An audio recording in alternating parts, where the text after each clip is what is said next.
करसरोरुहं कान्तिकामदं शिरसिधेन श्रीकरग्रहम्।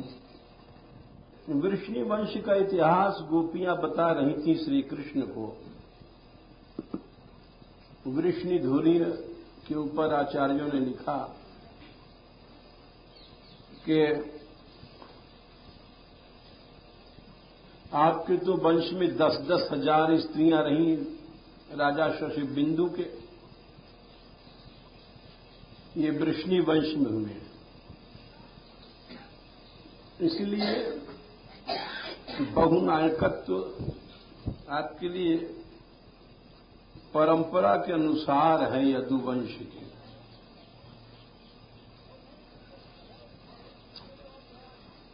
आगे ये लिखते हैं कि सब गोपियां बोली कि हमारे मस्तक पर आप हाथ रखिए। तो ये कैसे संभव है, ये एक शंका उठी, उन्होंने उठाई कि इतनी तो गोपियां हैं और इतनी गोपियों के बाद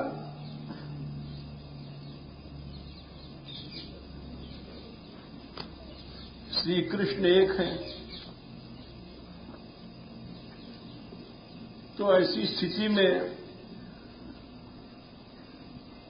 अनेक गोपियों के साथ एक साथ श्री कृष्ण कैसे रखेंगे। ये एक बात उन्होंने उठाई। तो इसका स्वयं ही समाधान करते हैं। पहला समाधान तो ये है कि जातो एक वचनन, एक पाणिनि का सूत्र है और उस सूत्र के अनुसार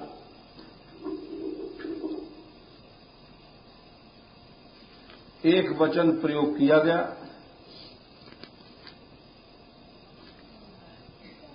एक वचन में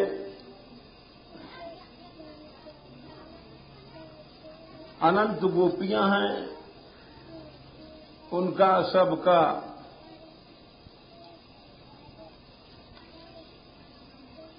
बहुवचन में एक वचन का प्रयोग हो जाता है। दूसरी बात जो उन्होंने कही कि भगवान एक साथ सब गोपियों से कैसे मिलेंगे, तो इसका उत्तर देते हैं कि देखो, एक साथ मिलना आवश्यक है। यदि एक एक करके मिलेंगे तो ऐसा संभव ही नहीं है। बहुत सी गोपियां हैं, अनंत हैं, फिर तो मिलने में जाने कितना समय लग जाएगा, एक एक करके मिलेंगे। इसीलिए वो लिखते हैं कि भगवान शब्द का प्रयोग किया गया रास पंचाध्यायी में इसी से। भगवान की परिभाषा है सर्वतः पाणिपादम तत् सर्वतोक्षिशिरोमुखम सर्वतः श्रुतिमल्लोके सर्वमावृत्य तिष्ठति। भगवान के अनंत पाणी, पाद, भुजाएं, चरण हैं। ये गीता का श्लोक ये लिखते हैं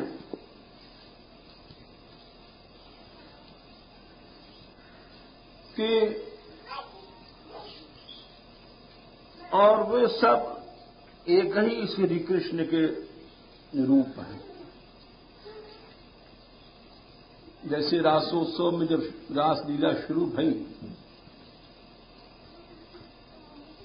तो जितनी गोपी उतने कृष्ण थे,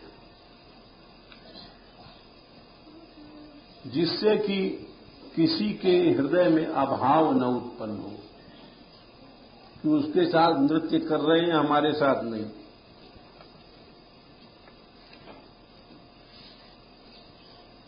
रास पंचाध्यायी में जब मुख्य रास शुरू हुआ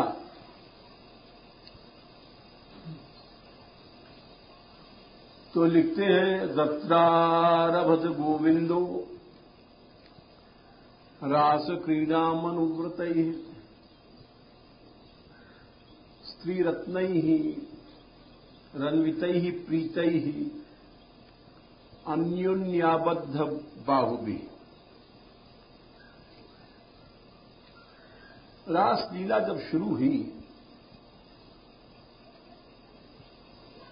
तो गोविंद ने रासलीला शुरू किया।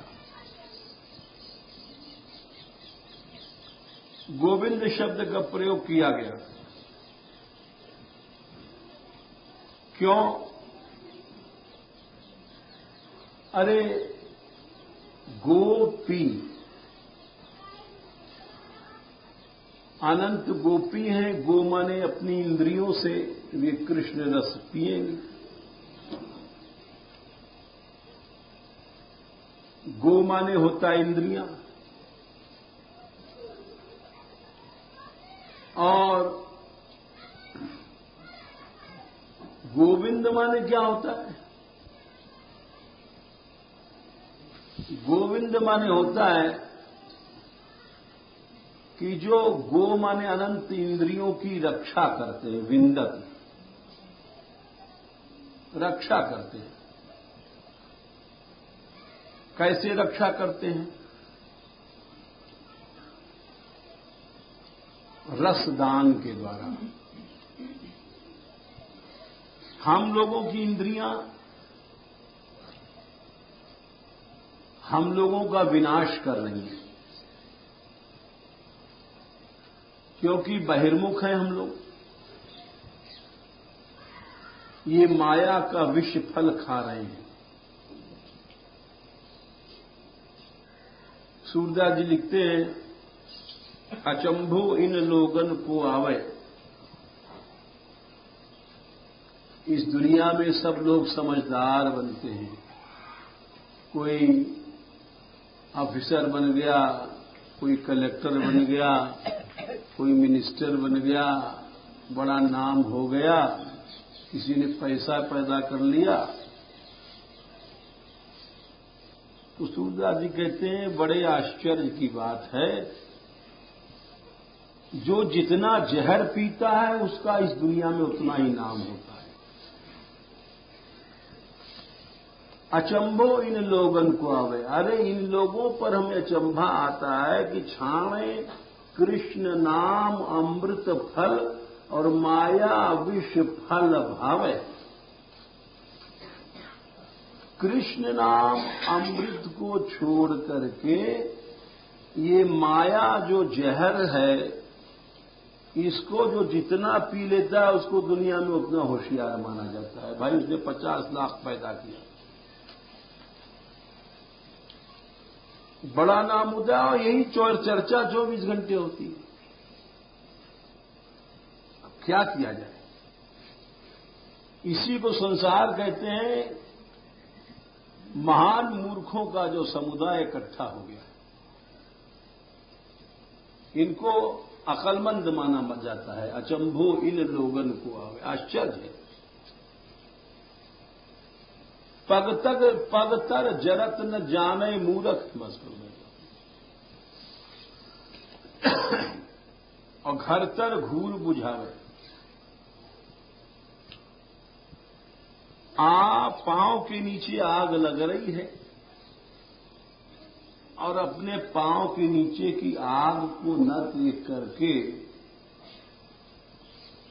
कूड़ा खाना घूरे पर जाता है आग बुझाने, खुद जल रहा है। हर मनुष्य कालता का लेऊ है। अपनी मृत्यु की जो रक्षा करता नहीं है और दुनिया भर की संपत्ति इकट्ठा करता है, पीढ़ी दर पीढ़ी, बेटा बेटी नाती, और घूरे पर आग बुझाना है और स्वयं पांव के नीचे जो आग लगी है मूढ़, उसका वो इलाज नहीं करता है। एक हमारे व्यक्ति आए, वो संबंधी लगते थे, उसमें उन्होंने बताया कि एक मकान देखने गए 35 लाख रुपए का, तो उनको पसंद नहीं आया। और साहब बड़ी तारीफ लोग करते हैं कि 35 लाख का मकान पसंद नहीं आया, अब जाने वो क्या लेंगे आगे, 50 लाख का लेंगे कि करोड़ का लेंगे। तो इसीलिए सूर्यराज कहते हैं कि अचंभो आश्चर्य है कि मनुष्य कैसा मूर्ख है। जो जितना बड़ा मूर्ख है उसको उस दुनिया में उतना ही चतुर समझा जाता है। जो जितना बड़ा संग्रही है, जो जितना माया विष फल खाता है, वो उतना ही दुनिया में ऊंचा माना जाता है।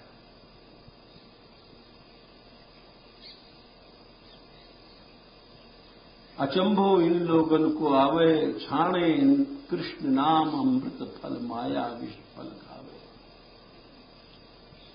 पग तर जरत न जाने, मूर्ख घर तर घूर बुझावे। बहुत बड़ा पद है। हम तो सिर्फ ये कह रहे हैं कि गोपी, जो इंद्रियां कृष्ण नाम कृष्ण रस पीती हैं, वो तो इंद्रियां हैं। इंद्रम जानाति इंद्रिया, इंद्रिय शब्द की व्युत्पत्ति कही, जो जिसके द्वारा हम इंद्र माने इस आत्म तत्व को, जो इस जीव, इस शरीर का ईश्वर है, उसको जान सकते हैं ज्ञानेन्द्रियों से। ये प्रकाश कहां आ रहा है, कहां से आ रहा है? अरे कौन देखता है आपके भीतर बैठ करके? ये सोचना चाहिए। प्रश्नोपनिषद में एक मंत्र आता है, बोले आंख देखती है, बोले नहीं आंख नहीं देखती, आंख के भीतर ज्योति है। ज्योति कहां से आती है? चेतना से आती है। चेतना क्या है? ये कौन चल रहा है? ये कौन हाथ उठाता है? ये कौन सुनता है? भगवान बोले सर्वेन्द्रिय गुणाभासम सर्वेन्द्रिय विवर्जितम। वो तो मैं ही हूं चेतन तत्व, सभी इंद्रियों को प्रकाश देता हूं, लेकिन उससे अलग हूं। तो इंद्रियों को मत देखो। ये आंख जो देख रही है, इस किसकी शक्ति से देख रही है, वो कहां से आ रही है, उस शक्ति को पता लगाओ। जब वो चली जाएगी, ये आंख भट्टा की तरह बंद सी फूक जाएगी चिता पर। तो वो है कृष्ण, उनका नाम है गोविंद। इसलिए रास पंचाध्याय के आरंभ में गोविंद नाम लिया कि तत्रारभत गोविंदो रास क्रीडाम अनुव्रतैहि। गोविंद ने रास लीला शुरू किया, जो समस्त इंद्रियों का पोषण करते हैं। आज जो जीव कृष्ण नाम लेती है, कृष्ण नाम जपती है, वो जिह्वा जिह्वा है। कानों से जिनका महात्म्य सुना जाता है, वो कान कान है। इसी तरह जितनी इंद्रियां हैं, तो गोविंद ने रास लीला शुरू किया। किसके साथ शुरू किया? बोले स्त्रियां थीं। बोले नहीं नहीं, स्त्री रत्न थी। रत्न क्यों कहा? स्त्रीत्व की समाप्ति लक्ष्मी जी में हो जाती है। जितने भी संसार में स्त्रियां हैं, उन सब में सर्वश्रेष्ठ लक्ष्मी, इनसे बढ़कर के उत्तम कोई नहीं है। इसलिए इनको लक्ष्मी कहा गया। लक्ष्मी माने होता है लक्षन्ते जनैः इति लक्ष्मी। हर व्यक्ति लक्ष्य करता है जहां पर सुंदर बहुत हैं, धन संपत्ति अनंत है, जहां उनके चरण पड़ जाएं वहीं पर शोभा आनंद मंगल, तो वो उन लक्ष्मी रूपा स्त्रियों में भी जो रत्न रूपा हैं ऐसी हैं ब्रज देवी।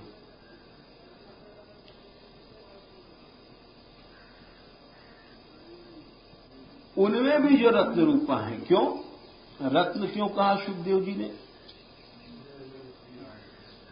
रत्न इसलिए कहा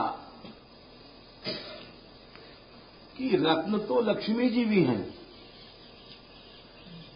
चमकती हैं, दिव्य आभा है, दिव्य कांति है, परंतु गोपियों में एक विशेषता ये थी कि वे प्रेम रूपा थी। लक्ष्मी जी को अपने ऐश्वर्य का आभास रहता है, ऐश्वर्य का आवेश रहता है, और गोपियों को प्रेमावेश रहता है। ये अंतर रहता है,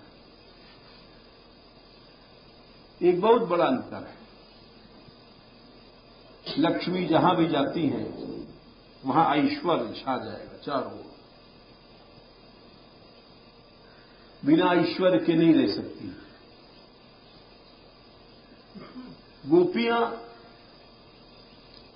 गोपियों में और लक्ष्मी में विशेषता है, गोपियां प्रेमाविष्ट रहती हैं, प्रेम के अतिरिक्त उनको कुछ ऐश्वर्य इत्यादि कुछ नहीं अच्छा लगता।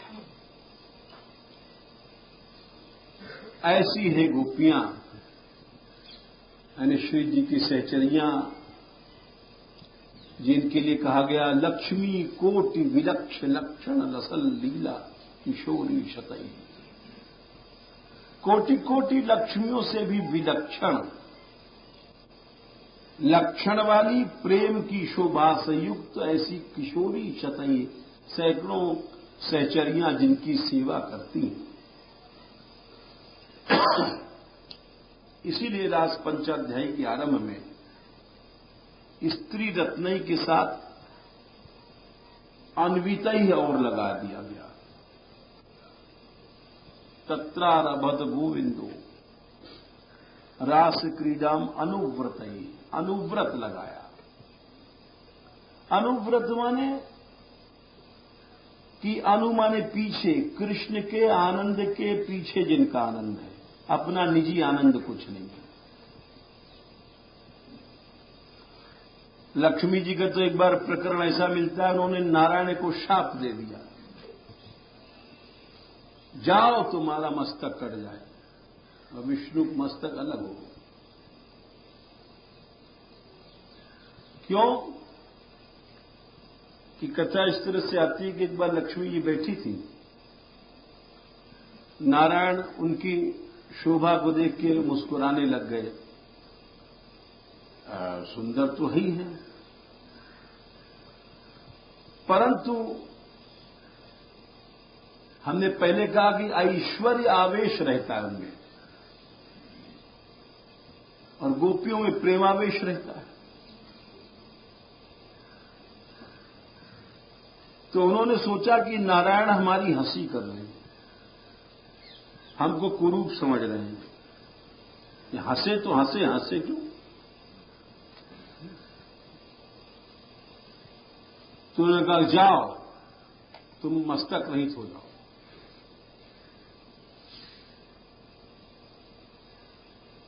अब जब ये ऐसा महान शाप दिया तो तीनों लोक में हाहाकार मच गया। सब बड़े बड़े देवता इकट्ठा भये कि क्या हुआ, नारायण का तो मस्तक अलग हो गया।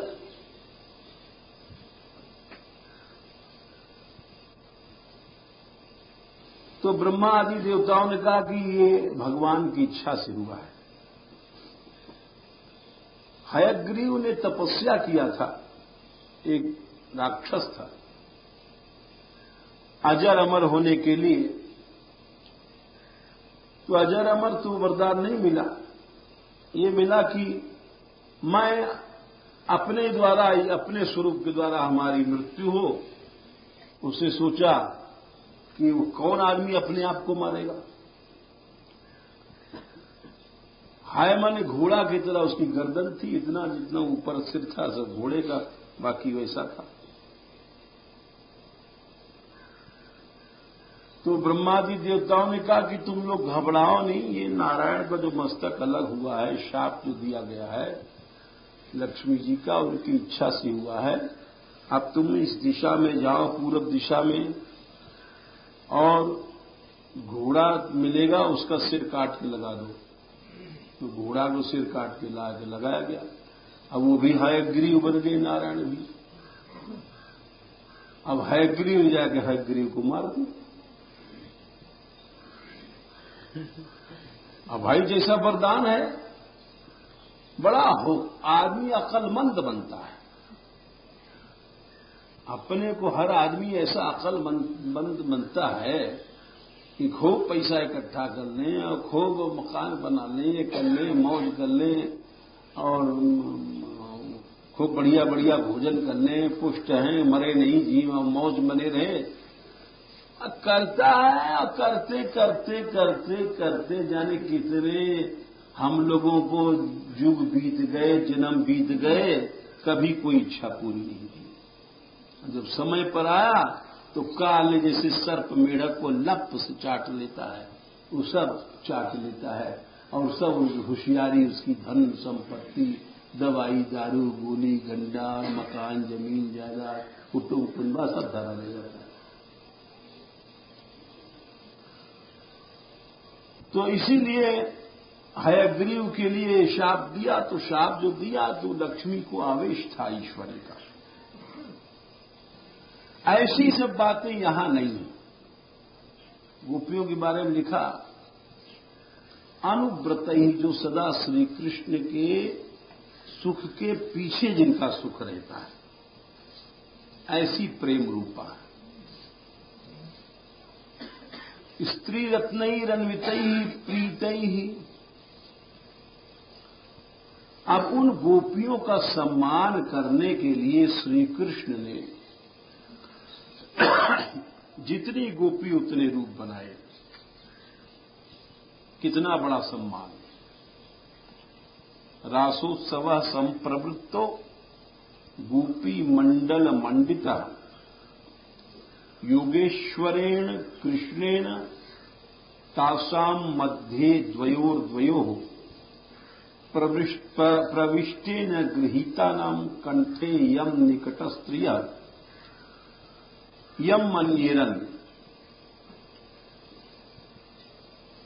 जितनी गोपियां थीं उनके बीच में एक दो दो के बीच में कृष्ण घुस गए। योगेश्वरेण कृष्णेन तासाम मध्ये द्वयोर्द्वयोः।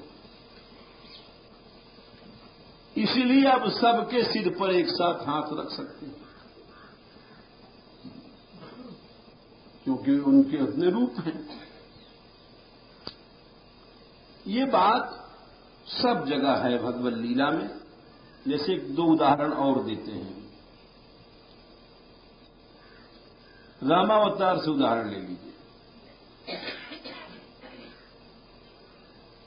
जब बंदर आए, राम जी की फौज जब तैयार हुई वहां किष्किंधा में कांड में, तो भैया कितने थे? तो सो मूर्ख जो करे जो लेखा, उनकी गिनती करे वो मूर्ख है। पदम 18 जूथप बंदर, 18 पद्म तो सेनापति थे, फौज कितनी होगी?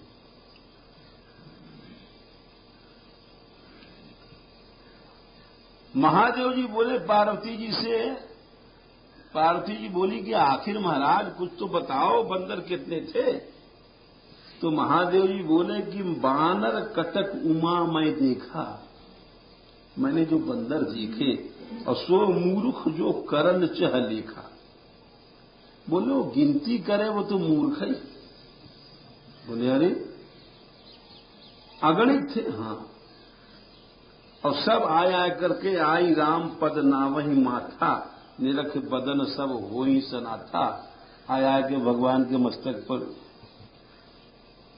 तो 1000 नहीं, लाख नहीं, करोड़ नहीं, अरब नहीं, खरब नहीं, शंख नहीं, महाशंख नहीं, पदम नहीं, महापदम और आगे गिनती। और सबसे एक क्षण में राम जी ने सबसे हाल पूछा, सबसे। अस कपि एक न सेना माही, राम कुशल जेहि पूछी नाही। एक भी ऐसा बंदर नहीं था जिससे राम ने कुशलता नहीं पूछी। कहो भाई कहां से आ रहे हो, ठीक ठाक हो, कुशल मंगल हो, फल फूल खूब मिल रहा है ना तुम्हें? तो बंदर बोल रहे हैं कि हाँ प्रभु, हमें बड़ी मौज आ रही है और आज्ञा दे दो, आप जल्दी से चढ़ाई करें। बातचीत हो रही है। यह कछु नहीं प्रभु कई अधिकाई, बोले इसमें आश्चर्य नहीं करना, विश्व रूप व्यापक रघुराई। अरे वो विश्व के हर कोने में है। आज भगवान का कोई भजन करे और प्रभु दर्शन देना चाहे तो उनको कहीं से आना नहीं पड़ेगा। वो तो हर इतने सूक्ष्म है कि अणु अणु तो कोई चीज ही नहीं है उसके आगे, सबके भीतर है भगवान। और वहीं से प्रकट हो जाते हैं। प्रभु व्यापक सर्वत्र समाना, समान रूप से व्यापक है, उनको आना जाना नहीं पड़ेगा। वो तो प्रेम होना चाहिए, प्रेम में प्रकट हो ही में जाना। इसी तरह से जब लंका विजय करके लौटे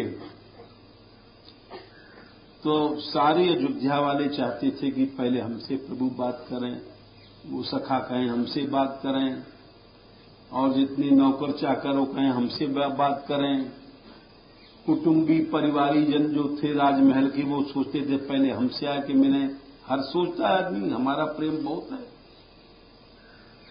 और जो जनकपुर के थे साली सरहज, भाई बबुआ मेहमान पहले हमसे बात करें। उस सब के जिसका अलग अलग भाव, जो मातृवर्ग की बड़ी बूढ़ी थी वो कहती थी पहले हमारे पास आवे। तो हुआ क्या कि प्रभु ने सोचा कि भाई अब ऐसा गड़बड़ तो नहीं करना है कि इसके पास पहले गए उसके पास पीछे गए, तो इसमें तो झगड़ा बढ़ जाएगा। और हर नगर वाला चाहता है, हर अयोध्या का चाहता था कि हमसे सबसे ज्यादा, हमसे प्यार सबसे ज्यादा प्रभु करते हैं। सब कहते थे राम हमारे पास पहले आएंगे, देख लेना। बुढ़ा अपनी आप कह रहा है, सखा बोले राम हमारे सखा हैं, पहले हमारे पास आएंगे, देख लेना तू। हम कह रहे हैं पहले से पहले। हर आदमी दावा करता है।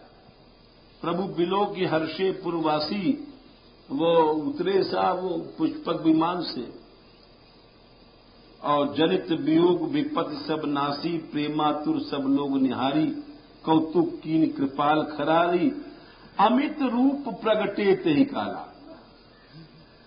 और जथा जोग मिले सबही कृपाला। जितने थे वहां पर बूढ़े जवान, सखा सखी, जीजा साली, चाचा ताऊ, कुटुंबी सब राजमहल के, वो सब एक साथ। अब सबको ये पता पड़ा कि पहले पहले देख लो, मैंने कही थी राम हमारे पास आए। हम कहते ना कि हमसे ज्यादा सबसे ज्यादा प्रेम है। और चचा जोग सबको मिले, और क्षणमय सब ही मिले भगवाना, उमा मरम काहू न जाना। एक क्षण में सबसे मिल लिए उमा, ये रहस्य कोई जान ही नहीं पाया। तो वही बात यहां पर आचार्य लोग लिख रहे हैं, उदाहरण दिया हमने आपको। गोपियां कहती हैं कि भाई हमारे सिर पर रखो हाथ। तो हमारे सिर पर जब हाथ रखो तो कैसे रख सकते हैं? तो वही बात यहां लिखते हैं, भगवत करस्य सर्वतः पाणिपादम तद इति शास्त्रम। अरे सर्वत्र श्री कृष्ण की भुजाएं हैं। कहां ऐसा, कौन सा ऐसा स्थल है जहां श्री कृष्ण की भुजा नहीं? कैसा, ऐसा कौन सा स्थल है जहां श्री कृष्ण के चरण नहीं है? ऐसा कौन सा स्थल है जहां श्री कृष्ण के कान नहीं है? सर्वतः पाणिपादम तत् सर्वतोक्षिशिरो मुखम, सर्वतः श्रुतिमन लोके सर्वम आवृत्य तिष्ठति। उसी को भगवान कहते हैं। इसीलिए जहां जहां आवश्यकता पड़ी है, जैसे सब बंदरों से एक क्षण में मिले, क्षण में माई मिले भगवाना, अयोध्यावासियों से एक क्षण में मिले, अमित रूप प्रगटे तही काला। तो इसीलिए यहां भी जब प्रकट होते हैं, आते हैं, एक साथ एक कालावच्छिन्न सब गोपियों से मिलन होता है। ये इन्होंने उसका उत्तर दिया, समाधान दिया। आगे कहते हैं कि मस्तक पर क्यों कहा उन्होंने हाथ रखो? गोपियों ने श्री कृष्ण से जो कहा, शिरसि धेहिनः श्री करग्रहम, हे कृष्ण हमारे मस्तक पर हाथ रखो, तो उसका बड़ा सुंदर उत्तर दे रहे हैं कि देखो भाई, कामदेव के 5 बाण हैं और 5 ही बाण के 5 सहायक हैं। कामदेव के बाण कौन कौन है सुनो? उन्मादन, स्थापन, शोषण, स्तंभनस्तथा सम्मोहनश्चेति कामस्य पंचबाणाः प्रकीर्तिता। काम के 5 बाण हैं, इसका मतलब क्या हुआ? कि वो एक साथ 5 बाण चलाते हैं और हर बाण का अलग अलग बाण है ना, तो उन बाणों का अलग अलग प्रभाव है। जैसे कोई अग्नेयास्त्र छोड़े तो चारों ओर आग आग आग, वारुणास्त्र छोड़ा तो चारों ओर पानी पानी पानी, पर्जन्यास्त्र छोड़ा चारों ओर बादल बादल बादल बादल, वायव्यास्त्र छोड़ा तूफान आंधी हवा चारों तरफ, पर्वतास्त्र छोड़ा चारों तरफ हवा का स्तंभन हो गया, पर्वत से एकदम स्थिति हो गई। तो ये सब अलग अलग अस्त्र होते हैं, उनका अलग अलग प्रभाव होता है। तो कामदेव के भी 5 बाण हैं, उन 5 का अलग अलग प्रभाव है। पहला है उन्मादन, उन्माद छा जाता है बुद्धि में। उन्माद माने कि एक ऐसा नशा जो किसी की बात नहीं माने। जैसे आजकल के लड़के लड़कियां हैं, मां बाप चिल्लाते रहो, सिनेमा मत जाओ, शौक मत करो, मर्यादा से रहो, नहीं मानते हैं। क्योंकि उन्माद है। उन्माद रोग जिसको होता है वो किसी की मानता नहीं, मत्त बावड़ा हो जाता है। तो जब ये काम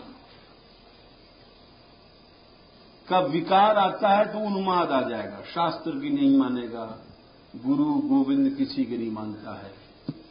अरे माँ बाप से अलग हो जाते हैं, ब्याह होते मां खत्म झगड़ा, माँ बाप से कोई संबंध ही नहीं चलेगा। और दिखाने का प्रेम होता है। हमसे किसी ने कहा था कि रोज एक डोकरी इस मोहल्ले में बदनामी करती थी कि अपनी बहू से बड़ा प्यार करे। बहुत पुरानी बात है, हमसे जिक्सोली के बालक पढ़ते थे, वो बताते थे। तो उसने कमरा बंद करके अपनी बहू को अब पिटाई करना शुरू किया, झूठ मूठ की वो डंडा लेकर के, और उस दीवार में धाए धाए पीटे, और उसको सिखा दिया कि तू रो, हाय हाय हाय, ये हर डंडे पर अरे मरी मरी, और हल्ला मच गया, बड़ा पीटा। और उसको तो झूठ मूठ पीटा, और बाहर आके अपनी मां को सच में 2-4 डंडे जोर जोर लगाए। ले तो मैं लगा दूं, क्योंकि तो वहां में 20 लगा चुके हूं। तो बुढ़िया में सच में लगा दिया 2-4, अब वो भी डर के मारे चुप हो गई। तो अब हमारे यहां चिक्सोली के बालक पढ़ते, वो सब सुनाते कि आज चिक्सू ये नाटक हुआ बाबा वहां। तो हमने कहा भाई ये है उन्माद। कैसा नशा चढ़ा काम का कि इसको उन्माद कहते हैं। ये काम का पहला बाण है, उन्माद आ जाता है बुद्धि में। फिर उसको आप ज्ञान दो, उचित अनुचित दो, बड़े बूढ़े और ये हैं कुछ समझाओ, कुछ नहीं, असर नहीं होता। उसके बाद दूसरा बाण है तापना, उन्माद तापना। ये ताप पैदा करता है हृदय में ताप। हृदय में ताप, जैसे कोई जल रहा हो, उसको चैन नहीं हो, उस जलन को शांत करने के लिए विकल होकर के घूमता रहता है। एक यहां बंदर था, उसको पहले बहुत भयानक था, कोई 15 साल पहले। उसको फिर लोगों ने विष दे दिया, तो उसको देखा बस इधर से उधर, उधर से उधर, कभी सिर पटके, कभी कुछ करे, चैन नहीं था। हृदय में जो जलन थी वो विष की, और उस ताप से जल जल के मरा। तो काम भी एक ताप उत्पन्न करता है, और उस ताप के लिए वो समझता है कि स्त्री ही इसकी शांति की दवा है। तो उसके लिए जैसे जलता हुआ आदमी दौड़ता रहता है पानी के लिए, वैसे एक ताप उत्पन्न हो जाता है। वो कामिनी के लिए और कामी पुरुष के लिए वो बेचैन घूमते रहते हैं। तो हृदय में ताप के कारण से ये उसका दूसरा बाण होता है, उन्मादरस तापरस। और जहां ताप है, गर्मी है, वहां पानी को सोखता है। तो शोषण माने कि मन के अंदर जितना रस है सूख जाता है। कामी व्यक्ति के भीतर रस नहीं होता। बहुत से लोग कृष्ण प्रेम की और काम की समानता बताते हैं, वे बड़े मूर्ख हैं, वो कुछ नहीं समझे। वो विष, वो अमृत, कहां रस और वो कहां विष। तो काम वृत्ति जब आती है तो शोषण करती है, सुखाती है, क्योंकि हृदय में आग पैदा हो गई। अरे वैसे ही देख लो, मनुष्य भोगेगा, सारा रस शरीर का निकल गया, वीर्य। वैसे देखो, किसी तरह से देख लो आप, सब रस शोषण करता है काम, हमको तुमको पता नहीं पड़ता।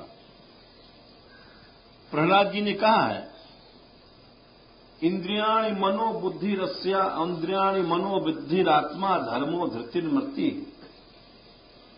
ह्री श्री तेजा धृति सत्यम यस्य नश्यन्ति जन्मना।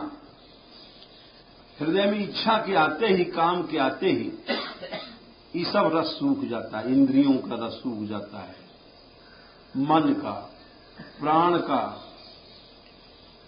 शरीर का, धर्म, धृति, मति,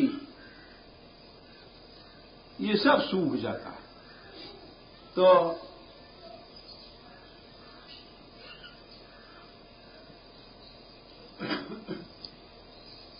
ये शोषण सुखाता है। अग्नि है ना, तो तीसरा बाण हुआ शोषण। पहला था उन्माद, दूसरा था ताप, तीसरा था शोषण और चौथा है स्तंभन। जब रस नहीं रहा शरीर में तो जड़ हो गया। आप देखो बुढ़ापे में हड्डियां कैसी कर्री हो जाती हैं, मुड़ती नहीं है, चल नहीं फर सकता बुढ़ापे में आदमी, ऐसे धीरे धीरे चलता है, क्योंकि वो रस तो खत्म हो गया। हड्डी वही है लेकिन अब उसमें रस तो है ही नहीं है। वो रस होता है जैसे डाल नरम मोड़ दो कहीं से, टूटे गिरी हरी डाल, अब ये डाल सूख गई, जब उसका रस नहीं रहा तो फिर वो स्तंभन हो गया, सारा शरीर जड़ बन जाता है। ऐसा कोई व्यक्ति संसार का नहीं है जो ढलती अवस्था पर जिसके शरीर में स्तंभन ना आ जाए, चाहे वो राजा भी होगा, क्योंकि शरीर का सारा रस गया। तो स्तंभन चौथा बाण होता है, ये शरीर को जड़ बनाता है। उन्मादनस, तापनस, शोषण, स्तंभनस तथा। और पांचवा है सम्मोहन। सम्मोहन माने बुद्धि एकदम अंधकार में चली जाती है, बुद्धि में मोह हो जाता है। मोह सकल व्याधिन कर मूला, ताते पुण्य उपजहि बहुशूला। फिर वो अधर्म को धर्म समझता है और कहीं से लाओ, जैसे धुंधकारी था अपनी स्त्री के लिए जो वेश्याएं रखा था, तो चोरी करे, डकैती करे, गहना बनवावे, कहीं से लावे। जैसे आजकल लोग कुटुंब का पालन करते हैं और मोह के कारण घूस लेते हैं, पाप करते हैं, दूसरों को शोषण करते हैं, दूसरे की जेब से कैसे भी पैसा निकले, चाहे वो मरे, चाहे वो उसकी कन्या जवान है, चाहे कुछ है, कष्ट हो रहा है, लाओ हमको लाओ, बस इसको मोह कहते हैं। ये भी काम का बाण है। मोहाद गृहीत्वा असदग्राहान प्रवर्तन्ते अशुचि व्रता। भगवान ने कहा है 16वें अध्याय में। मोह से होता क्या है? 16वें अध्याय में 10वें श्लोक में कहते हैं कि मोहाद गृहीत्वा असदग्राहान, असद वस्तुओं को कौन सी बात लेना है, कौन सी नहीं लेना है, ये सब नहीं सोचना। लाओ लाओ लाओ, इसको सम्मोह कहते हैं। असम्मोह का ये भी लक्षण है कि मनुष्य इतना कामी हो जाता है कि कौन सी स्त्री क्या लग रही है, लोग अपनी बहन नहीं देखते, बेटी नहीं देखते, अपनी पुत्र वधू नहीं देखते, ये सब उस सम्मोह का ही विकार है। तो ये काम के 5 बाण हैं। इनके 5 सहायक हैं जो कल हम बता चुके हैं। अरविंदम अशोकम च अच्यूतम च नवमल्लिका नीलोत्पलं च पंचैते पंच बाणस्य सहायका। तो गोपियां कह रही हैं, अब ये आप समझेंगे इतना भूमिका बताने के बाद बोले, हे कृष्ण, आप अपना कर कमल हमारे पर रखो सिर पर। क्यों? इसलिए कि जो काम है ये हमें सता रहा है। इसके 5 बाण हैं और उन 5 का शमन तभी होगा जब तुम्हारे हाथ में जो 5 उंगलियां हैं, ये 5 उंगलियां, उनमें 5 नख चंद्रमा हैं, नख चंद्र हैं, जो श्री नख हैं वे चंद्रमा हैं। आपके हाथ में जो 5 चंद्रमा हैं,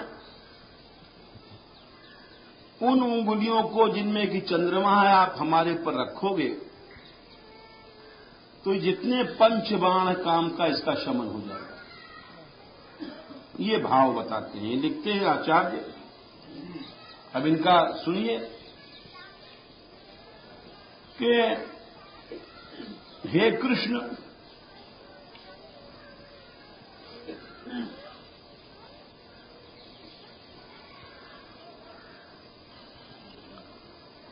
कामम द्यति खंडयति,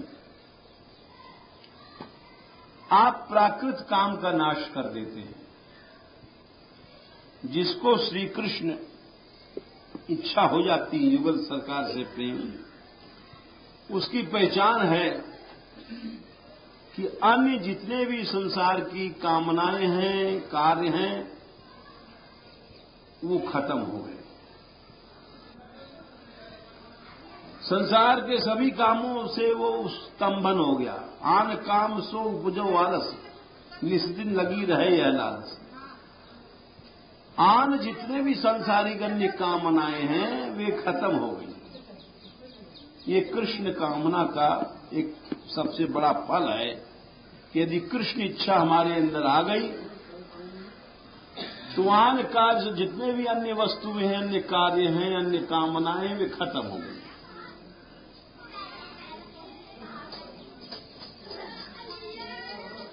तो इसीलिए आपको कामद कहा गया। कामद माने कि कामनाओं को, जो सांसारिक कामनाओं को खंडन कर देते हैं। कैसे करते हैं? तथा पंचांगुली, जो हमने भाव कहा था उसी को समझिए। पंचांगुली पंच शिरोनख शशिधर, शशिधर, आपकी उंगलियों में जो नख चंद्र है, 5 नख चंद्रमा हैं, इनको जब आप रखोगे तो 5 चंद्रमा जब हमारे मस्तक पर आएंगे तो उससे काम के जो 5 बाणों की जो 5 बातें थी वो शमित हो जाएंगी।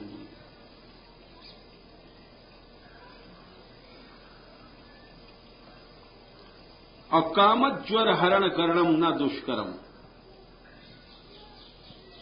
ये इन्होंने कामद शब्द का अर्थ लिखा कि जो श्री कृष्ण, जिसको कृष्ण अच्छे लगते हैं, फिर उसको कुछ अच्छा ही नहीं लगेगा। अन्य कामनाएं उसके हृदय में आ ही नहीं सकती। जाको मने लाग्यो गोपाल ही, जाको मन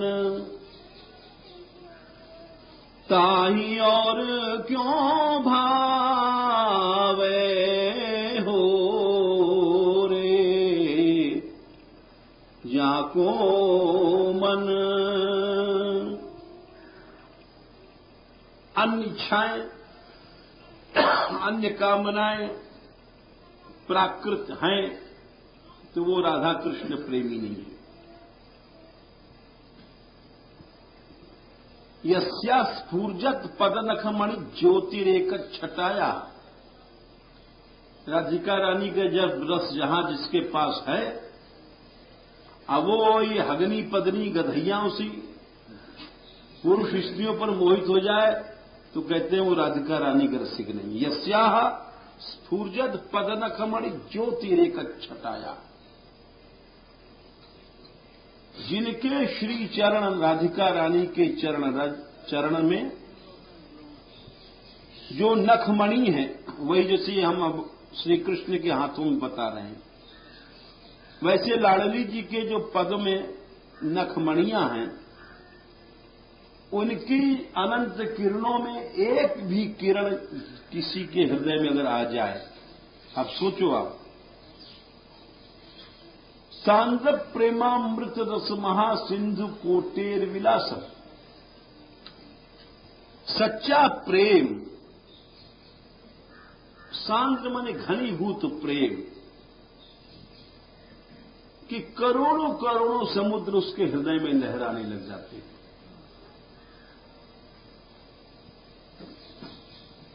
अच्छा बोले फिर साचेत राधा, ऐसी है राधा रानी। रचयति कृपा दृष्टिपातम कदाचिन,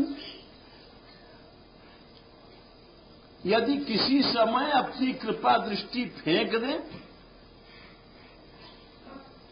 तो मुक्ति मुक्ति सब धन संपत्ति तुच्छी भवती, तो तुच्छ हो गई। भवती बहुशः प्राकृता प्राकृतश्री, ये ध्यान की बात है। प्राकृत और अप्राकृत सौंदर्य भी उसके लिए तुच्छ हो जाता है। प्राकृत सौंदर्य क्या है? ये बड़ी अच्छी लड़की है, इसकी आंख देखो ऐसी है, नाक ऐसी तोता की तरह है, गाल लाल लाल है टमाटर की तरह है, और गर्दन देखो शंख की तरह है, और उसी जिसे वो लोग उपमा देते हैं, ये प्राकृत उपमाएं हैं। और प्राकृत और अप्राकृत माने और लक्ष्मी आदि जो इनकी सुंदरताएं हैं देवियों की, ये सब उसके लिए तुच्छ हो जाती है। तो अब बताओ, ये है मापदंड, थर्मामीटर। साचेत राधा रचयति कृपा दृष्टिपातम कदाचिन, मुक्तिस्तुच्छी भवति बहुशः प्राकृता प्राकृत श्री, प्राकृत और अप्राकृत श्री शोभाएं भी तुच्छी भवति, तुच्छ हो जाते हैं। और अगर हम उनको देख के मोहित हो जाते हैं तो क्या हम राधिका रानी के रसिक हो गए? नहीं। इसीलिए तो कहा कि जाको मन लागो गोपाल नहीं, ताही और क्यों भावे, जो ले मीन दूध में डालो, बिनु जल नहीं सच पावे हो रे, जाको मन लाग्यो। बहुत बड़ा पद है, ज्यों गूंगो गुर खाए, अधिक रस मुख स्वाद न बतावे, जैसे सरिता मिले सिंधु जल उलट प्रवाह नावे, ऐसे सूर कमल लोचन सो, बहुरी में वह जग भव जग आवे। ब्रह्मानंदे निमग्नस्य विषयाशा न संभवेत्, ये उपनिषद का मंत्र है। ब्रह्मानंदे निमग्नस्य, जो ब्रह्मानंद भगवद आनंद में डूब गया, ब्रह्मानंदे निमग्नस्य विषयाशा न संभवेत्, विषयों की आशा संभव ही नहीं है। विषयाशा न संभवे, उपनिषद का मंत्र है। ब्रह्मानंदे निमग्नस्य विषयाशा, विषय की आशा, षष्ठी समास है, विषयाशा न संभव है। इसीलिए गोपियां कहती हैं कामम द्यति खंडयति, कि आप प्राकृत काम का खंडन करते हैं, इसलिए आपको कामद कहा गया है। और कामद शब्द के और भाव अभी और हैं, सो कल होंगे।